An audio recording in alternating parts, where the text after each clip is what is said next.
الحمد لله رب العالمين والصلاة والسلام على سيد الأنبياء والمرسلين وعلى آله الطيبين الطاهرين وأزواجه المطهرين وأصحابه المقربين وأولياء أمته وعلماء ملته أجمعين.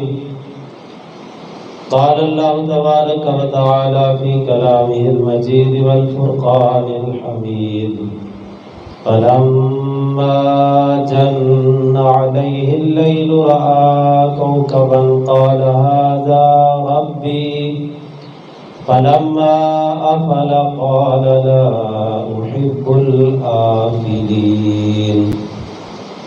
صدق الله العلي العظيم وبلغنا رسوله النبي الكريم الرؤوف الأمين.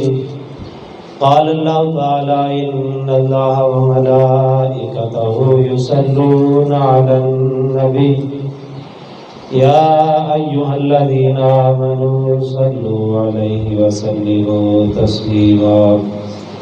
الصلاة والسلام عليك يا رسول الله وعلى آلك وأصحابك يا حبيب الله. الصلاة والسلام عليك يا نبي الله وعلى آلك وأصحابك يا رحمة للعالمين. اللہ رب العزت کی حمد و ثنا، نبی مکرم شفیع معظم ہادی دو جہاں سرور سربراہ حضور سیدی و مولائی و آقائی و مرجائی احمد مجتبی حضور سیدنا محمد مصطفیٰ صلی اللہ علیہ وسلم کی بارگاہ عالیہ میں ہدیہ درود و سلام عرض کرنے کے بعد دعا ہے اللہ رب العزت قادر مطلق کے دربار میں: مولا پاک میرے دل، دماغ، زبان اور نگاہ کو نفس اور شیطان کے شر سے اپنی کامل اور دائمی پناہ نصیب فرمائے. ہر وہ کلمہ کہنے کی توفیق عطا فرمائے جس میں خود راضی ہو، اس کا حبیب صلی اللہ علیہ وسلم راضی ہو. ہر وہ کلمہ میری زبان پہ جاری نہ فرمائے جس میں خود ناراض ہو، اس کا حبیب صلی اللہ علیہ وسلم ناراض ہو. بیان حق میری زبان پہ جاری فرمائے، سن سنا کے مجھے اور آپ کو اپنے عقیدے اور اپنے عمل کی اصلاح کرنے کی توفیق عطا فرمائے. عزیز دوستو،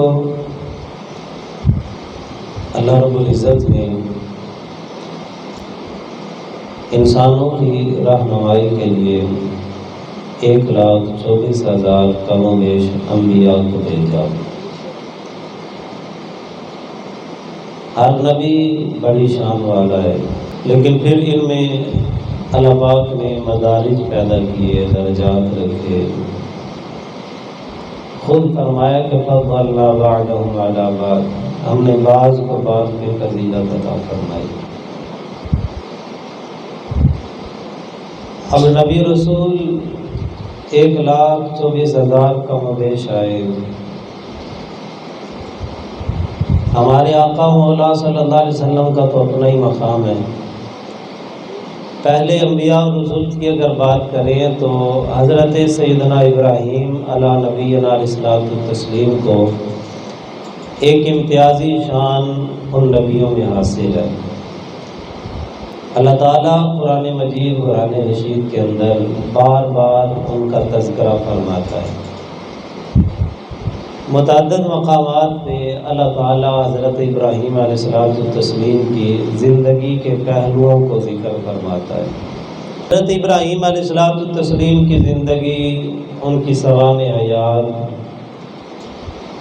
ان کے مقام و مرتبے کو اللہ تعالیٰ نے قرآن مجید کے اندر بار بار ذکر کیا.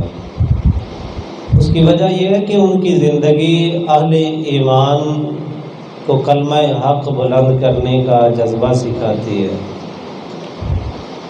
اور رب قدوس سے محبت کرنے کا طریقہ سکھاتی ہے.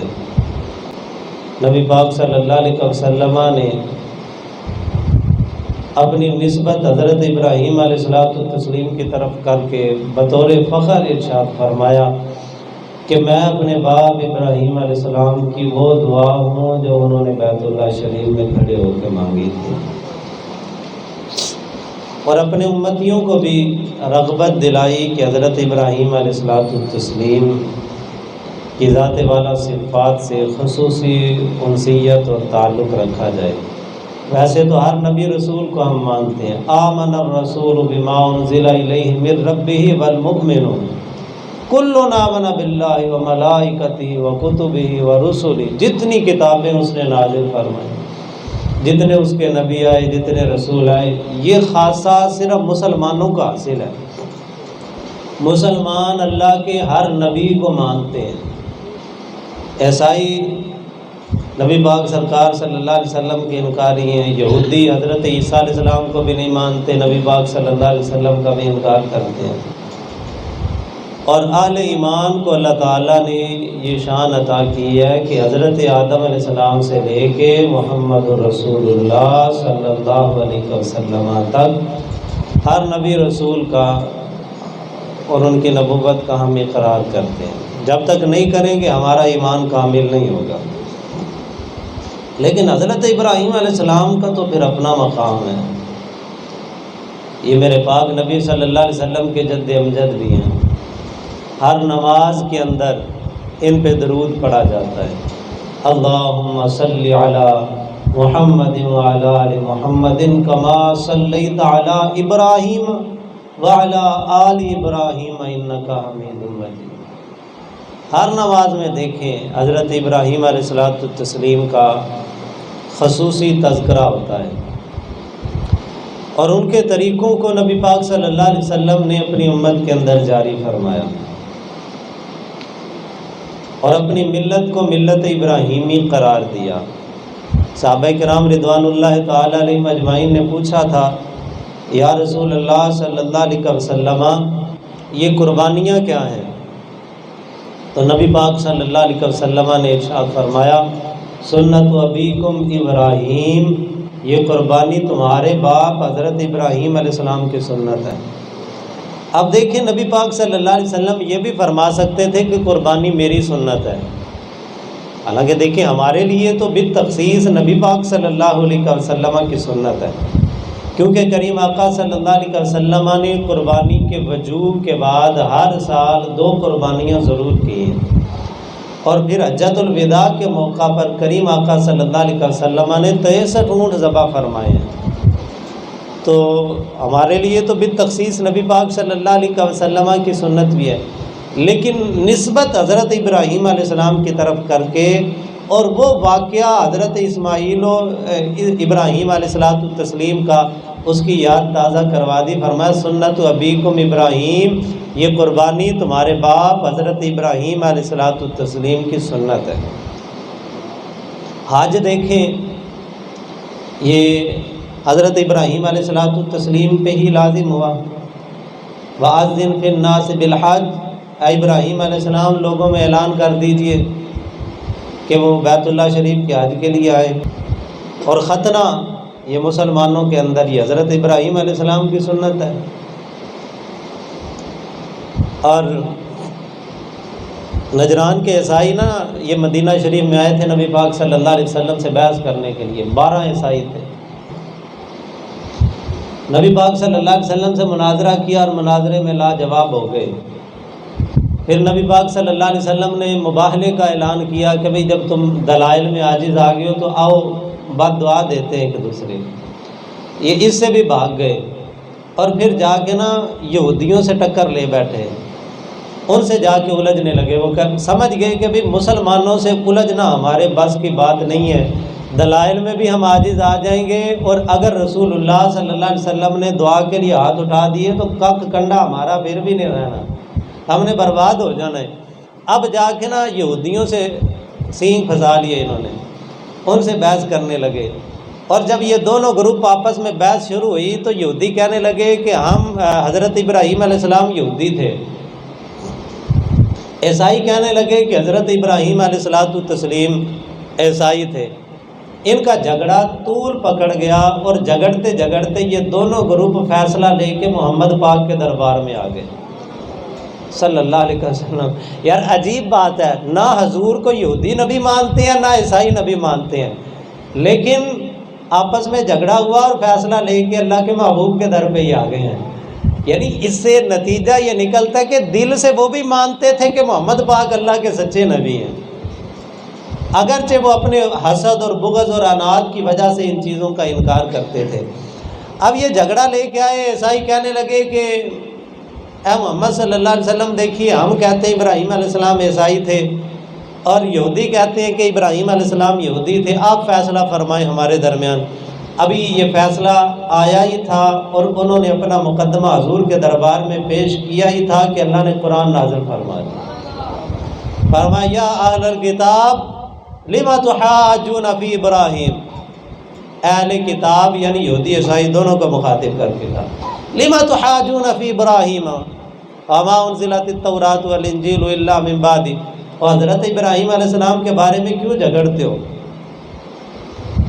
اور تمہیں اتنی بھی عقل نہیں ہے، اللہ پاک قرآن پاک میں فرماتا ہے وما انزلت التوراۃ والانجیل الا من بعد، تورات اور انجیل تو حضرت ابراہیم علیہ السلام کے بعد اتری ہے، یعنی یہودیوں کا دین شروع ہوا تورات شریف سے، عیسائیوں کا دین شروع ہوا انجیل شریف سے، تو حضرت ابراہیم علیہ السلام یہودی یا عیسائی کیسے ہو سکتے ہیں؟ افلا تعقلون، تمہیں اتنی بھی عقل نہیں ہے کہ بھی جو کتابیں ہی ان کے بعد اتری، جو شریعت ہی ان کے بعد اتری، اس شریعت کے پیروکار حضرت ابراہیم علیہ السلام کیسے ہو سکتے ہیں؟ اور پھر آگے فرمایا اللہ پاک نے ما کان ابراہیم یہودی ولا نصرانی ولکن کان حنیفا مسلما، فرمایا ابراہیم علیہ السلام نہ یہودی تھے نہ عیسائی تھے، ولکن کان حنیفا مسلما، وہ مسلمان تھے، وما کان من المشرکین، اور وہ مشرک بھی نہیں تھے۔ اور مزید مور لگاتے ہوئے فرمایا ان اول الناس بابراہیم للذین اتبعوہ، فرمایا کہ یہودیوں تم بھی حضرت عزیر علیہ السلام کو خدا کا بیٹا مان کے شرک کرتے ہو، عیسائیوں تم بھی حضرت عیسیٰ علیہ السلام کو خدا تعالیٰ کا بیٹا کہہ کے شرک کرتے ہو اور تین خداؤں کے ماننے کے قائل ہو، اور جو مکے کے مشرک ہیں وہ تو ویسے ہی بتوں کی عبادت کرتے ہیں۔ فرمایا ابراہیمی یہ کیسے ہو سکتے ہیں یہودی عیسائی اور مشرک؟ کیونکہ مکے کے مشرک بھی کہتے تھے ہم ابراہیم علیہ السلام کی اولاد میں سے ہیں، ہم ان کے دین پہ ہیں۔ اللہ نے فرمایا بھی کیسے ان کے دین پہ ہو سکتے ہو؟ ان اول الناس بابراہیم للذین اتبعوہ، ابراہیمی وہ ہوگا جو حضرت ابراہیم کی پیروی کرے گا۔ بھئی وہ تو بت شکن نبی ہیں، تم بتوں کو بنا کے کہتے ہو ہم ابراہیمی ہیں، یہ کیسے ہو سکتا ہے؟ وہ تو توحید کے قائل تھے اور تم تین خداؤں کو مان کے اور حضرت عزیر علیہ السلام کو اللہ کا بیٹا مان کے تم کہتے ہو ہم ابراہیمی ہیں، تو تم ابراہیمی ہو سکتے نہیں۔ ابراہیمی وہی ہوگا جو حضرت ابراہیم علیہ السلام کی تعلیمات کی پیروی کرے گا۔ اور پھر اللہ نے فرما دیا وہ کون ہے؟ فرمایا بہذا النبی والذین آمنوا، فرمایا یہ نبی جو مدینہ نور کے اندر 14ویں کے چاند کی طرح چمک رہے ہیں، اور ان کے پیروکار ابو بکر عمر عثمان علی جیسے جو ان پہ ایمان لاتے ہیں، در حقیقت یہی حضرت ابراہیم کے پیروکار ہیں۔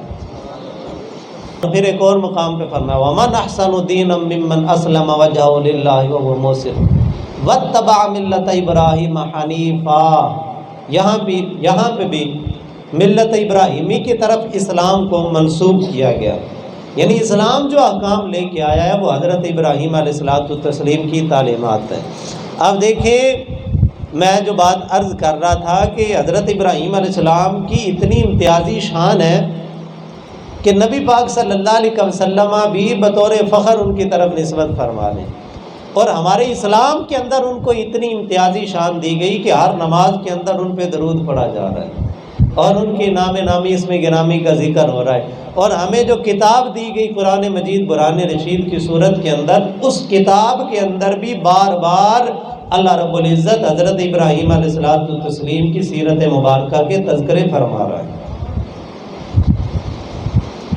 تو حضرت ابراہیم علیہ السلام بڑی امتیازی شان والے نبی، بڑے مقام والے، بڑے مرتبے والے، بڑی عزتیں اللہ نے عطا فرمائی، بڑی رفعتیں عطا فرمائی۔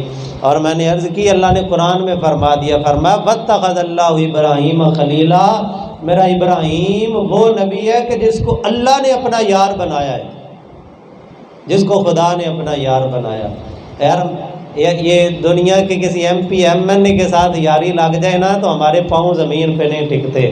واہ ابراہیم خلیل اللہ، تیرے مقام پہ صدقے جائیں کہ تجھے رب نے اپنا یار بنایا ہے۔ حضرت ابراہیم علیہ السلام خلیل اللہ آپ کا لقب ہے، خلیل یار کو کہتے ہیں، اللہ کے یار، اللہ تعالیٰ کے دوست۔ حضرت ابراہیم علیہ السلام تسلیم مقام خلت پہ فائز ہوئے۔ اور آپ جانتے ہیں پھر رتبے ایسے تو نہیں ملا کرتے، ایویں تے قیمت پیندے نہیں، کچھ دکھ بھی سہنے پیندے نے، قطرے نو موتی بنن لئی قیداں وچ رہنا پیندا ہے۔ رتبے ایسے نہیں ملا کرتے میرے بھائی، کچھ جب وہ چکیوں میں پسنا پڑتا ہے، سونے کو کندن بننے کے لیے نا پہلے آگ میں جانا پڑتا ہے، پھر جا کے سونا ڈھلتا ہے۔ قطرے نو موتی بنن لئی قیداں وچ رہنا پیندا ہے۔ وہ سیپ کے اندر موتی بنتا ہے، ہوتا وہی پانی کا قطرہ ہے، لیکن وہ موتی میں بدلتا ہے، اس کو پہلے بڑا عرصہ قید برداشت کرنی پڑتی ہے۔ قیمت بنانے کے لیے کچھ دکھ سہنے پڑتے ہیں اس معاشرے کے اندر، یہ اللہ رب العزت کا قانون ہے۔ آپ دیکھیں میرے پاک نبی صلی اللہ علیہ وسلم کی ذات والا صفات پہ کتنی مصیبتیں آئیں، مصائب کے پہاڑ ٹوٹے لیکن ثابت قدمی آقا کونین صلی اللہ علیہ وسلم کی۔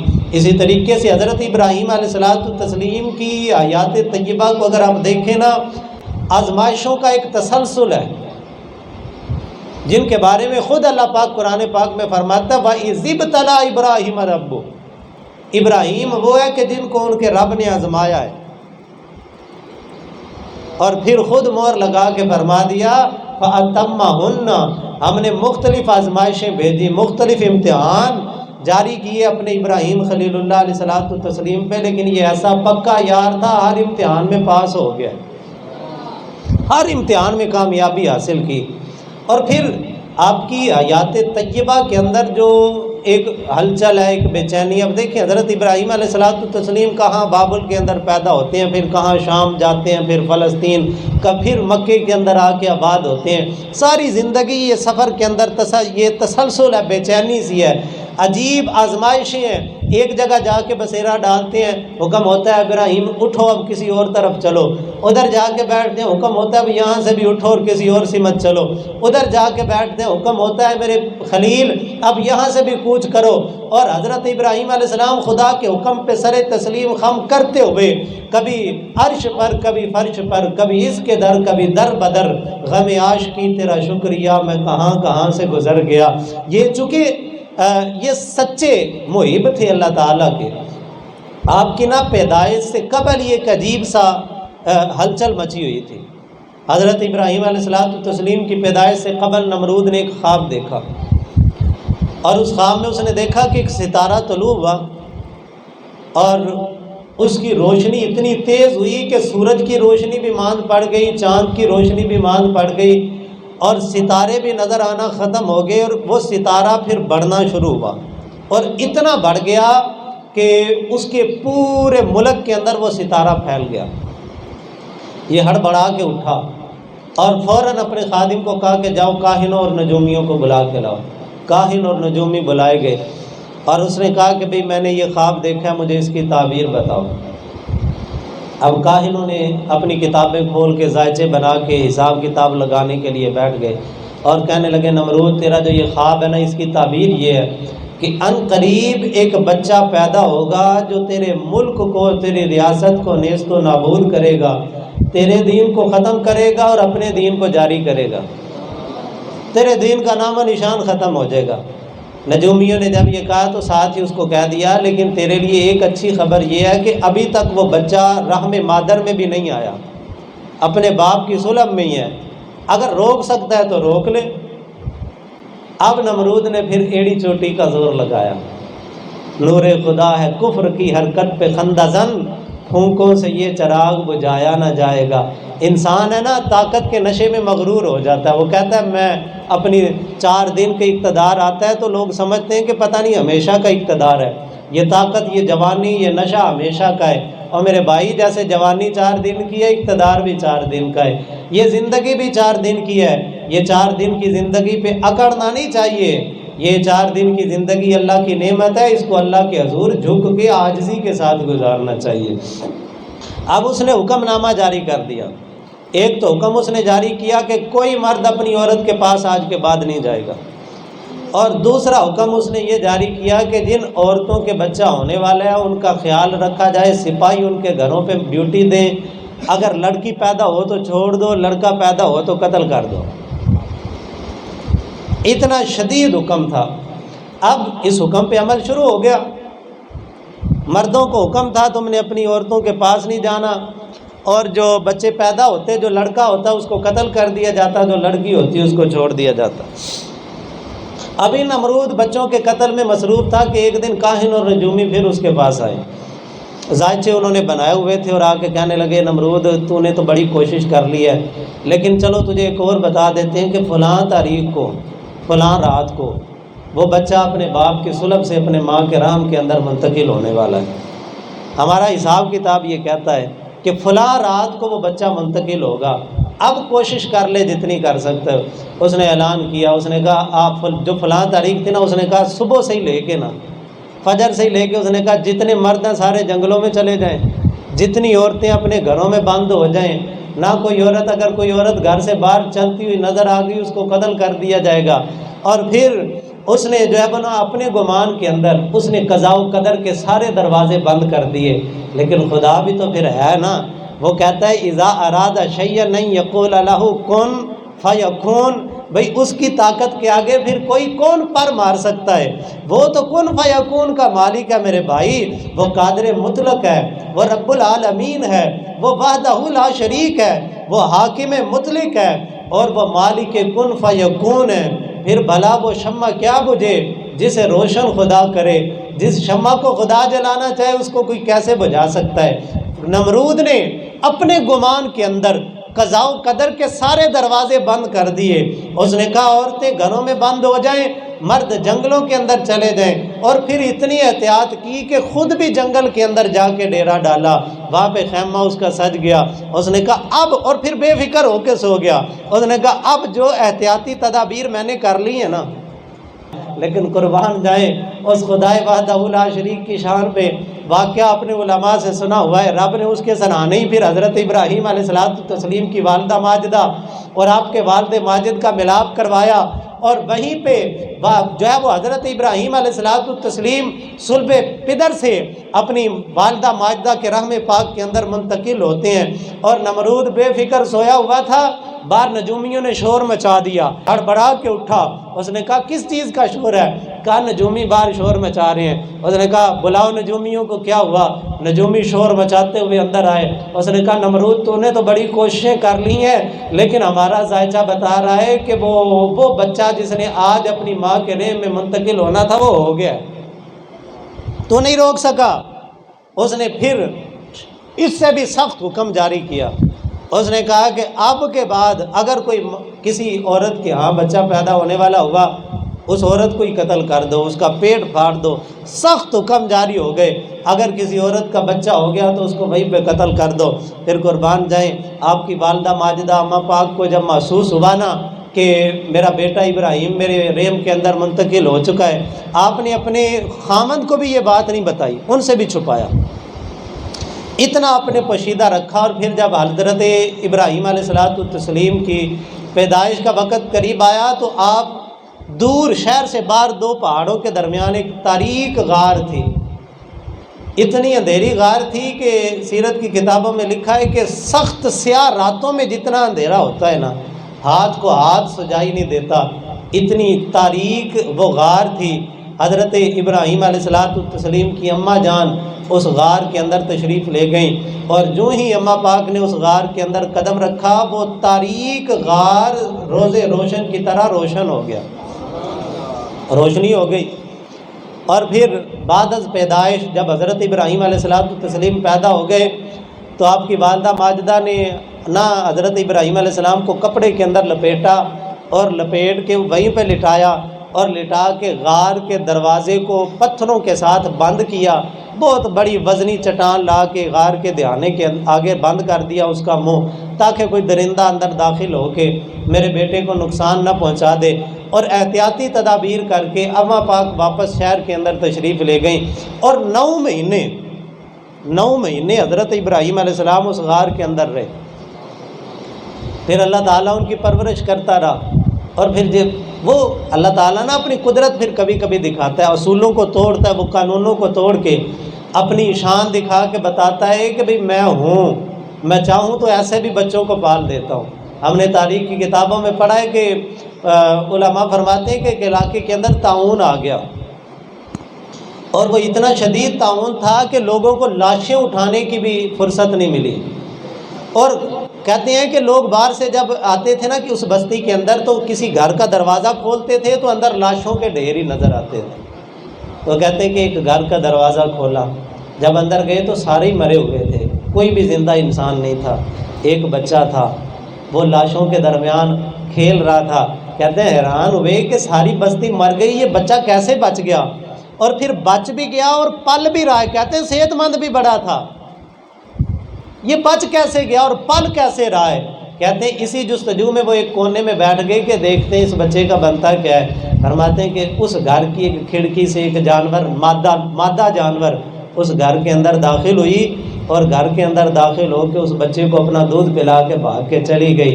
کہتے ہیں ہم نے وہیں سر سجدے میں پھینکا، واہ مالکہ تیری شان پہ صدقے جائیں، تو پالنے پہ آئے تو جانوروں سے بھی انسانوں کے بچوں کو پلا لیتا ہے۔ اور پھر وہ رب اپنی شان دکھاتا ہے، وہ کہتا ہے میں پالنے پہ آؤں، غار کا منہ بند ہو، ادھر تو جانور بھی نہیں آ سکتا۔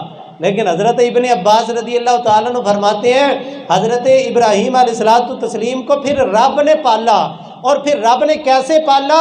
ان کے ہاتھوں کی انگلیوں میں سے رب قدوس نے دودھ اور شہد کے چشمے جاری کر دیے۔ جب ان کو بھوک لگتی تھی اپنی انگلیاں منہ میں رکھ لیتے تھے، رب قدوس ان کی انگلیوں سے دودھ اور شہد کے چشمے جاری کر دیتا تھا۔ 9 مہینے، اور پھر نشو نما بھلا کیسے؟ ابن عباس نے لکھا ہے، وہ کہتے ہیں کہ عام بچہ 1 مہینے کے اندر جتنا بڑھتا ہے اور پلتا ہے، حضرت ابراہیم علیہ السلام 1 دن کے اندر اتنے بڑھتے تھے۔ ان کی پرورش 1 دن میں اتنی زیادہ ہوتی تھی، کیونکہ اب دیکھیں نا نعمتیں کہاں سے مل رہی ہیں۔ آج ڈاکٹر کہتے ہیں کہ بچے کو ماں کا دودھ پلاؤ تو بچہ جلدی جب وہ طاقتور ہوتا ہے، وہ صحت مند ہوتا ہے۔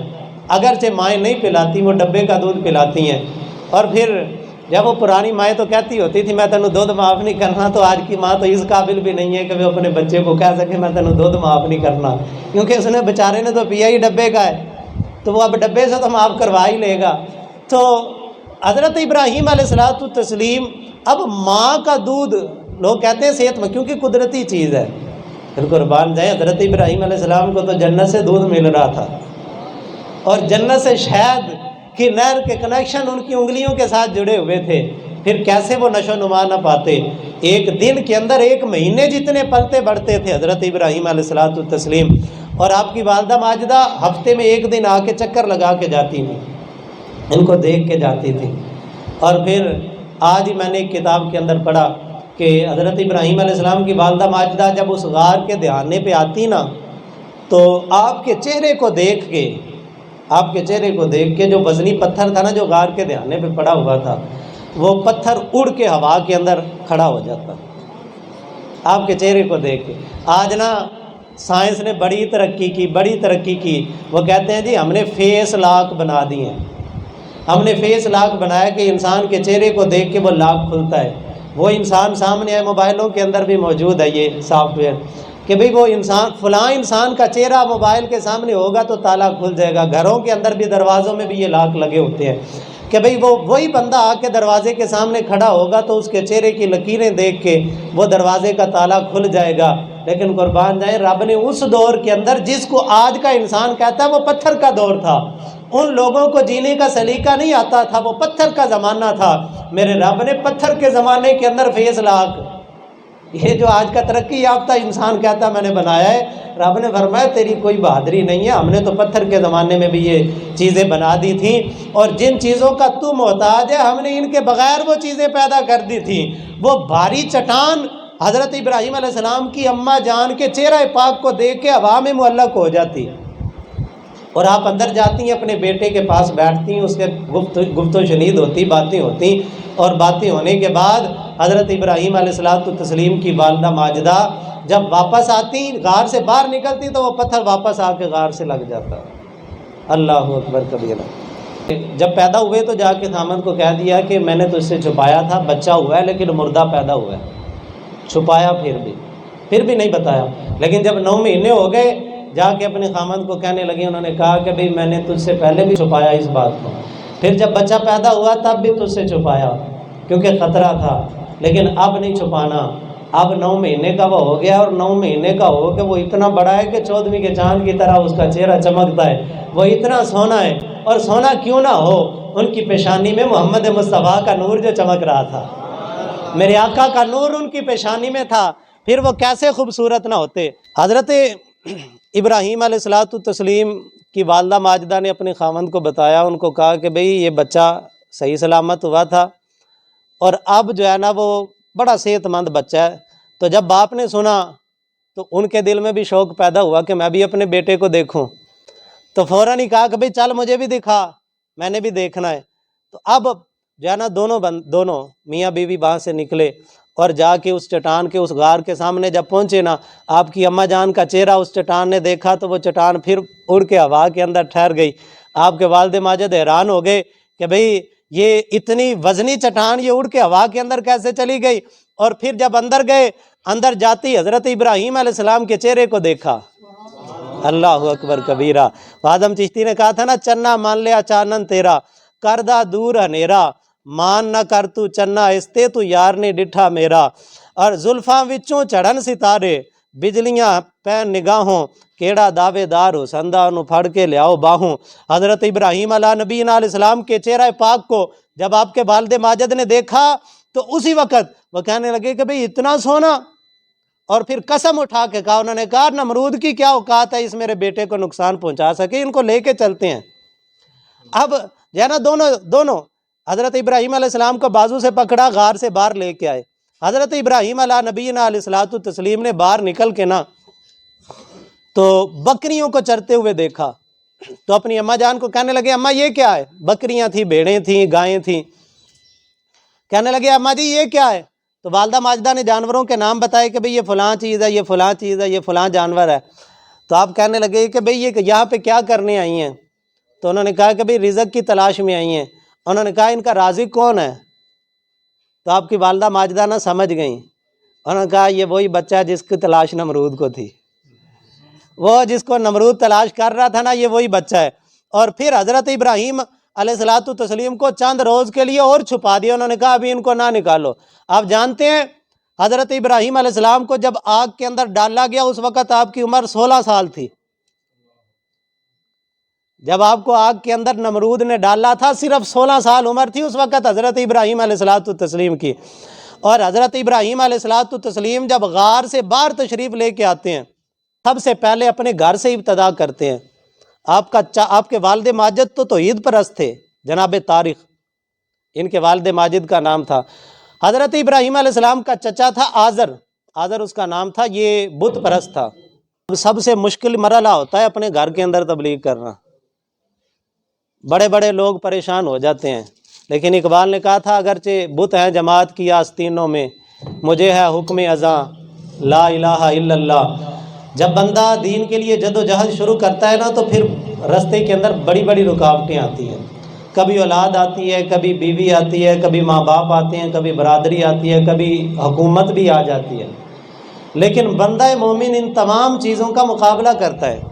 آج کا ہمارا نوجوان نا بس یہ ارطغرل ڈرامہ دیکھ کے وہ سمجھتا ہے جی میں مجاہد بن گیا ہوں، اور پھر کرتوت کیا ہوتے ہیں، شرٹ پہ ارطغرل لکھوا لیا اور اپنی گاڑی کے پیچھے لکھوا لیا اور ون ویلنگ کر کے پاں محلے کے اندر کر کے وہ سمجھتا میں ارطغرل غازی بن گیا ہوں۔ اور میرے بھائی یہ کردار نہیں، ان لوگوں نے اپنے کردار کے ساتھ معاشرے میں دین اسلام کی ترویج و اشاعت کی ہے۔ یہ کام آسان نہیں ہے، یہ بڑا مشکل کام ہے۔ اس کام کے لیے اللہ نے اپنے نبیوں کو بھیجا ہے۔ 1,24,000 کم و بیش انبیاء آئے ہیں، لیکن ہم لوگ تو بڑے بزدل سے لوگ ہیں۔ بات ہوتی ہے تو کہتے ہیں جی میں تو بڑا ڈکیا سی، اولاد نہیں مانتی، پتر نہیں مننے، انہیں کہا جی مہندی دے اوتے اساں جو ہے ہم نے یہ کرنا ہے۔ اور پھر جب دنیا کے معاملات آتے ہیں تو پھر ہمیں ساری سمجھیں آتی ہیں۔ اللہ قرآن میں فرماتا ہے ان کان آباؤکم وابناؤکم واخوانکم وازواجکم وعشیرتکم واموال اقترفتموها وتجارۃ تخشون کسادها ومساکن ترضونها احب الیکم من اللہ ورسولہ وجہاد فی سبیلہ فتربصوا۔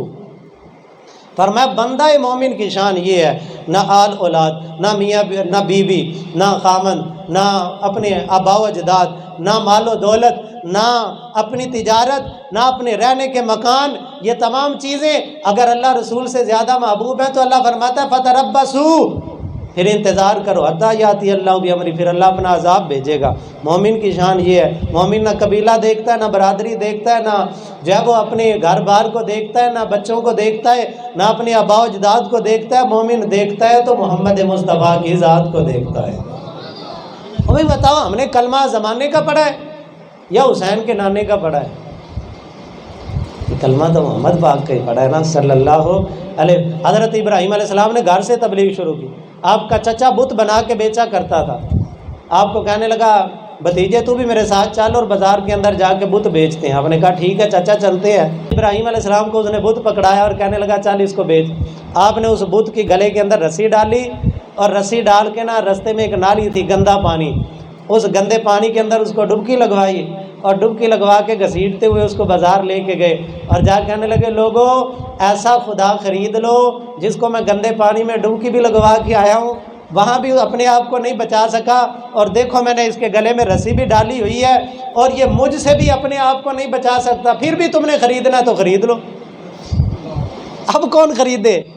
تو چاچا پریشان ہو گیا، سر پہ ہاتھ رکھ کے بیٹھ گیا۔ انہوں نے کہا تو میرے کاروبار کا پٹھا بٹھائے گا؟ بھئی ایسے تو کاروبار نہیں ہوتے۔ اور پھر حضرت ابراہیم علیہ السلام کی آزر کے ساتھ مناظرہ ہوا، باقاعدہ گفت و شنید ہوئی۔ اللہ تعالیٰ نے قرآن مجید برہان رشید کے اندر اس کو ذکر کیا، لیکن حضرت ابراہیم علیہ السلام ڈٹ گئے۔ انہوں نے کہا نہیں چاچا جو حقیقت ہے وہ حقیقت ہے۔ پھر قوم کے ساتھ مناظرہ ہوا۔ 7ویں پارے کے اندر اللہ تعالیٰ نے تفصیل کے ساتھ ذکر کیا۔ فلما جن علیہ اللیل رأى کوكبا قال هذا ربی، حضرت ابراہیم علیہ السلام نے ستارے کو دیکھا، قوم کو کہنے لگے یہ میرا رب ہے، سوالیہ جیسے پوچھتے ہیں بھئی کیا یہ رب ہے؟ تو جب ستارہ ڈوب گیا نا، چھپ گیا، اب کہنے لگے چھپنے والا تو خدا نہیں ہو سکتا، ڈوبنے والا خدا نہیں ہوتا۔ پھر اگلے دن 14ویں کا چاند تھا، پوری جوبن سے چمک رہا تھا۔ کہا ہاذا رب، جملہ استفہامیہ علماء نے لکھا ہے کہ استفہام پوشیدہ ہے یہاں پہ، ہاذا ربی، کیا یہ میرا رب ہے؟ تو پھر جب چاند بھی چھپ گیا کہنے لگے بھئی یہ بھی خدا نہیں ہو سکتا، ڈوبنے والا خدا نہیں ہوتا۔ پھر سورج پورے جوبن سے چمک رہا تھا۔ حضرت ابراہیم علیہ السلام نے فلما رأى الشمس بازغة قال هذا ربی هذا اکبر، جب سورج چمک رہا تھا کہا یہ بہت بڑا ہے، کیا یہ رب ہے؟ لیکن جب سورج بھی ڈوب گیا کہنے لگے یہ بھی خدا نہیں ہو سکتا، انی وجہت وجہی للذی فطر السماوات والارض حنیفا وما انا من المشرکین۔ حضرت ابراہیم علیہ السلام کہنے لگے ان سب سے منہ موڑ کے میں ایک خدا کی طرف منہ موڑتا ہوں۔ یہ کیسے خدا ہو سکتے ہیں؟ دلیل کے ساتھ قوم کو بھی لاجواب کر دیا۔ پھر مناظرہ کرنے کے لیے وقت کے بادشاہ کے دربار میں چلے گئے، نمرود کے دربار میں چلے گئے۔ آج نا لوگ بڑے مشورے دیتے ہیں، کہتے ہیں جی حکومت کے خلاف گل نہیں کرنی چاہیے تھی۔ بھئی کیسے نہیں کرنی چاہیے؟ جو حقیقت ہے ہمارے پاس یہ زبان ہے، زبان تو استعمال کرنے کا حق ہم رکھتے ہیں۔ وہ حضرت ابراہیم علیہ السلام، اور یہ نبیوں کا طریقہ ہے، حضرت ابراہیم علیہ السلام بادشاہ کے سامنے چلے گئے۔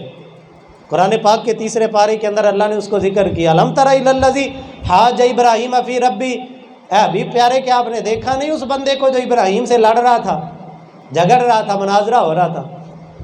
مناظرہ شروع ہوا، حضرت ابراہیم علیہ السلام نے فرمایا میرا رب وہ ہے جو مردوں کو زندہ کرتا ہے۔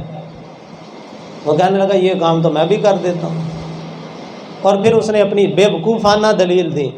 حضرت ابراہیم علیہ السلام سمجھ گئے یہ جاہل ہے، بے وقوف ہے، اور بے وقوفوں سے بحث نہیں ہوتی۔ بے وقوفوں سے جو بحث کرے نا وہ خود بے وقوف ہوتا ہے۔ بیوقوفوں سے کس چیز کی بات، جس کو عقل ہی نہیں۔ حضرت ابراہیم علیہ السلام نے پھر رخ بدلا دلیل کا، آپ نے فرمایا کہ پھر میرا رب سورج کو مشرق سے نکالتا ہے، مغرب میں طلوع غروب کرتا ہے، اگر تو رب ہے تو نکالنا مغرب سے۔ اور علامہ اسماعیل حقی رحمۃ اللہ علیہ نے لکھا ہے، آپ فرماتے ہیں کہ اللہ تعالیٰ نے فرشتوں کو کہہ دیا تھا، ڈیوٹیاں لگی ہوئی تھیں، فرشتے سورج کی لگامیں پکڑ کے کھڑے ہوئے تھے، اگر نمرود کہہ دیتا کہ بھی مشرق سے نکال کے مغرب میں چڑھا، یہ میرا کام ہے، میں مشرق سے نکالتا ہوں مغرب میں غروب کرتا ہوں، اگر تیرا رب سچا ہے اس کو کہو مغرب سے نکال لے۔ تو اللہ تعالیٰ نے فرشتوں کو مقرر کیا تھا کہ تم نے فوراً ہی ادھر نمرود کی زبان سے جملہ نکلے، تم نے سورج کو مغرب سے نکال دینا ہے، اور پھر قرب قیامت اللہ تعالیٰ ایک دفعہ نکال لے گا مغرب سے، اور لوگوں کو بتائے گا بھی اللہ سچا ہے، وہ مشرق سے بھی نکال سکتا ہے اور مغرب سے بھی نکال سکتا ہے۔ اور پھر آج نا کچھ لوگ بڑے پریشان ہو جاتے ہیں، کہتے ہیں جی دیکھیں انما انا بشر مثلکم، انما انا بشر مثلکم، نبی پاک صلی اللہ علیہ وسلم تو فرماتے ہیں میں تمہارے جیسا بشر ہوں۔ میں نے کہا بے وقوفا، یہ میری عقل کا علاج کرنے کے لیے اللہ نے اپنے محبوب سے کہلوایا تھا، وگرنہ تمہیں پتہ نہیں اللہ تعالیٰ نے فرمایا تھا کہ ابراہیم علیہ السلام نے کہا تھا اگر رب ہے تو سورج کو نکال مغرب سے، اور میرے پاک نبی نے نکالا تھا۔ وہ وادی صحابہ کے اندر مولا علی کی جب عصر قضا ہوئی، سورج غروب ہو گیا، میرے نبی کا اشارہ ہوا، ڈوبا ہوا سورج واپس پلٹ آیا۔ کسی بے وقوف کی عقل کے اندر یہ بھوسا بھر جاتا، وہ کہتا جی سورج مغرب سے نکالنا یہ تو خدا کی شان ہے، اور محمد پاک کی انگلی کے اشارے سے پلٹ آیا ہے، کہیں معاذ اللہ محمد رسول اللہ خدا تو نہیں ہے؟ اللہ نے یہ دروازہ بند کر دیا، فرمایا نہیں، میرے حبیب کو خدا نہ کہنا، بس خدا نہ کہنا، خدا کے سوا سب کچھ مان لینا، بجز خدا، سوائے خدا کی، کیونکہ خدا ایک ہی ہے، اس کا کوئی شریک نہیں ہے، نہ ذات کے اندر نہ صفات کے اندر۔ اور خدا بند قدوس کے بعد اگر کائنات کے اندر مقام، مرتبہ، عزت، رفت، شان، منصب، عہدہ، شان، مقام، فضائل، عہدے، طاقتیں اور رفتیں اگر کائنات میں رب قدوس نے کسی کو عطا کی ہیں تو وہ میرے اور آپ کے آقا و مولا محمد مصطفیٰ کی ذات ہے صلی اللہ علیہ وآلہ۔ تو دلیل ختم ہو گئی۔ پھر حضرت ابراہیم علیہ السلام نے قوم کو بھی لاجواب کیا، وہ واقعہ مشہور ہے، میں بس اشارہ کر دیتا ہوں۔ قوم میلے پہ گئی، میلے پہ، آج بھی میلے پہ جاتے ہیں نا لوگ، کون؟ اس وقت کے کافر گئے تھے، اور نبی پاک سرکار کے دور میں بھی کافر ہی جایا کرتے تھے، مسلمان نہیں۔ مسلمان میلے پہ بولے جی، مومن میلے پہ، میلوں پہ جہاں کنجر خانے ہوں، جہاں ناچ گانے ہوں، جہاں بے حیائی ہو، جہاں فحاشی ہو، مسلمان ان جگہوں پہ، پکی بات ہے نا، پھر آج کے بعد جائیں گے تو نہیں؟ کیوں جی؟ جہاں بے حیائی ہو، جہاں فحاشی ہو، بھی مومن کا تو کام ہی نہیں ہے وہاں پہ۔ حضرت ابراہیم علیہ السلام کی قوم کے کافر گئے تھے، حضرت ابراہیم علیہ السلام کو انہوں نے کہا تھا بھی چلو میلے پہ، انہوں نے کہا نہیں میں نے نہیں جانا، اور جب قوم ساری میلے پہ گئی آپ نے کہا چلو بھائی تاڑے بتوں کا میں علاج کرا۔ حضرت ابراہیم علیہ السلام نے کلاڑا پکڑا، سارے بتوں کی، کسی کی گردن کاٹی، کسی کا بازو کاٹا، کسی کی ٹانگ کاٹی، کسی کے جسم کے 2 ٹکڑے کیے، سب کو تہس نہس کر کے کلاڑا بڑے بت کے سر کندھے پہ رکھا، اور حضرت ابراہیم علیہ السلام چپ کر کے گھر میں جا کے آرام کی نیند سو گئے۔ قوم واپس آئی، بتوں کا تہس نہس ہوا تھا۔ بتوں کو توڑنا یہ حضرت ابراہیم علیہ السلام کی سنت ہے، اور بتوں کو اپنے گھر کے اندر سجانا اور سجا کے رکھنا یہ کافروں کا طریقہ، مومنوں کا طریقہ نہیں۔ آج تو کیا کریں، مسلمانوں کے گھروں میں صبح کے وقت بھجن باج رہے ہوتے ہیں، یہ ہندوؤں کے ڈرامے، کارٹون، فلمیں، ان کے اندر کیا ہوتا ہے، یہ بھجن نہیں بجتے ہندوؤں کے، ان کی بتوں کی پوجا نہیں ہوتی، یہ گھر مسلمان کا کہ ہندو کا ہے؟ مسلمان کے گھر کے اندر صبح کے وقت یا قرآن کی تلاوت ہوتی ہے یا محمد مصطفیٰ کے فرمان کی تلاوت ہوتی ہے۔ تو بت گری حضرت ابراہیم علیہ السلام، تو بتوں کو توڑ کے حضرت ابراہیم علیہ السلام، اب قوم آئی، بت ٹوٹے ہوئے دیکھے، کہا کس نے کیا؟ ایک بندہ کہنے لگا میں نے سنا تھا وہ جو 16 سال کا نوجوان ہے نا، 15 سال کا، وہ کہہ رہا تھا کہ تم جاؤ میلے پہ، میں پیچھے سے دیکھوں گا تمہارے خداؤں کو، اسی نے کیا ہوگا۔ حضرت ابراہیم علیہ السلام کو بلایا، کہا بھی یہ تو نے کیا؟ آپ نے کہا بھی یہ اپنے بڑے سے پوچھو نا کس نے کیا ہے۔ وہ کہنے لگے بھی کبھی ابراہیم تو پاگل ہے، کبھی بت بھی بولا کرتے ہیں۔ آپ فرمانے لگے بھی میں تو تمہیں یہی سمجھانا چاہتا ہوں، تم پاگل ہو جو بول نہیں سکتے، جو اپنا دفاع نہیں کر سکتے، جو اپنے آپ کو بچا نہیں سکتے، تم ان کی عبادت کر رہے ہو، وہ تمہیں کیسے بچائیں گے؟ خدا ایک ہی ہے، سچا ہے، جو تمہاری حفاظت بھی کرتا ہے، جو تمہیں رزق بھی دیتا ہے، تمہیں پالتا بھی ہے، تمہاری نشو و نما بھی کرتا ہے، تمہیں زندگی بھی دیتا ہے، تمہیں موت بھی دیتا ہے، وہ ایک ہی ہے، وہ وحدہ لا شریک ہے، اس کے آگے کیوں نہیں جھکتے؟ ان بتوں کی پجاری کیوں بنے بیٹھے ہو؟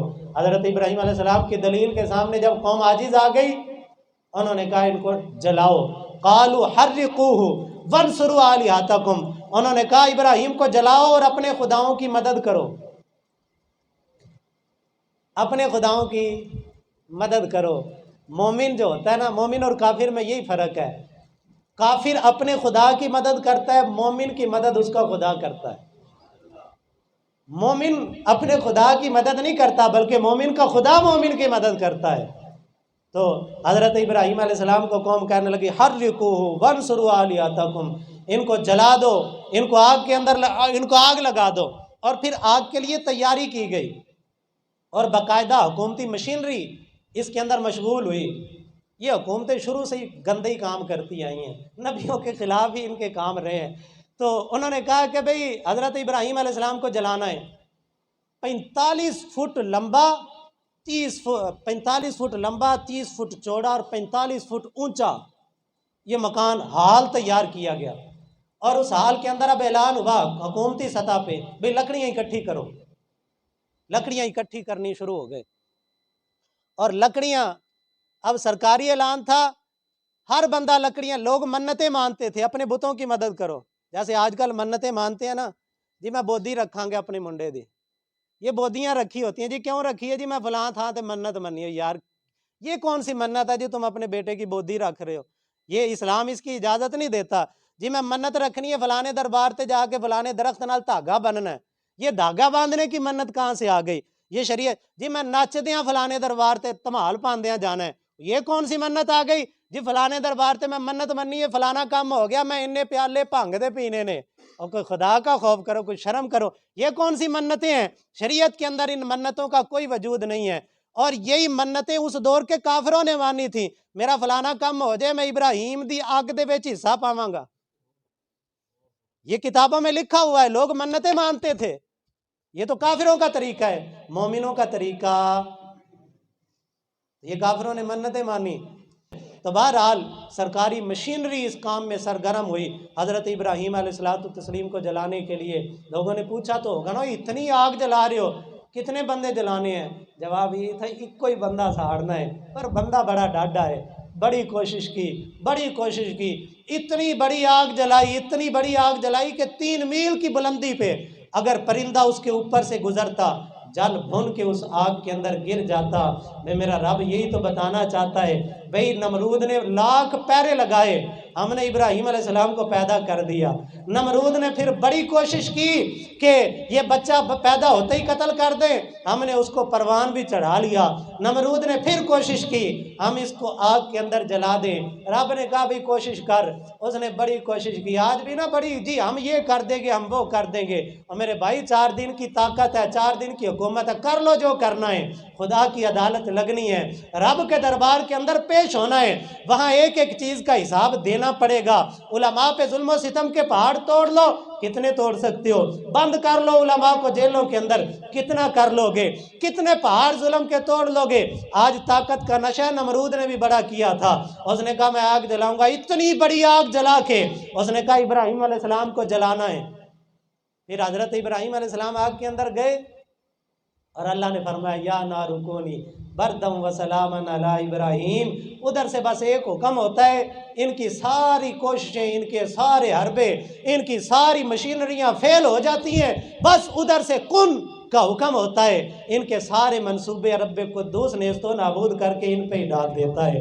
نمرود کے سارے منصوبے الٹ گئے، اللہ پاک نے حضرت ابراہیم علیہ السلام کو آگ میں صحیح سلامت محفوظ فرما دیا۔ تو میرے بھائی کبھی بھی نہ طاقت سے ڈریں۔ یہ واقعات نا ہم صرف چس لینے کے لیے سنتے ہیں، مزے لے کے واقعہ سنا اور واقعہ لے کے مزے لے کے گزر گئے. اور نہیں میرے بھائی، یہ واقعات جو ہے نا یہ اصلاح کے لیے ہوتے ہیں. دیکھیں حضرت ابراہیم علیہ السلام نے کیسے اپنے گھر سے خدا کی توحید کا جھنڈا بلند کیا. لیکن میں تو اپنے گھر میں پردہ ہی نہیں کروا سکتا. ٹی وی لے کے آتے رہے، کہتے ہیں جی یانے کہندے سن جی، یانیاں واسطے میں گھر سے ٹی وی لے کے آیا، چاہے سارا دن خود بیٹھ کے فلمیں دیکھتا رہے. یہ سارے بہانے چھوڑ دیں. اگر خدا کے دین کا کلمہ پڑھائے، پھر سر کے بالوں سے لے کے پاؤں کے ناخنوں تک رسول اللہ صلی اللہ علیہ وسلم کی غلامی کا دامن پکڑیں، اسلام کے دامن میں آئے. دنیا کی بھی عزت اللہ عطا کرے گا، کل قیامت کی عزتیں بھی اللہ عطا فرما دے گا. دو رنگی چھوڑ دے یا کرنگ ہو جا، سراسر موم ہو یا سنگ ہو جا، یا سراسر دین کے اندر آئے. اگر جو ہے وہ کافروں والے کام کرنے ہیں تو پھر کلمہ رسول اللہ صلی اللہ علیہ وسلم، یہ دو رخی نہیں ہونی چاہیے. اللہ تعالیٰ مصطفیٰ کریم علیہ السلام کے نام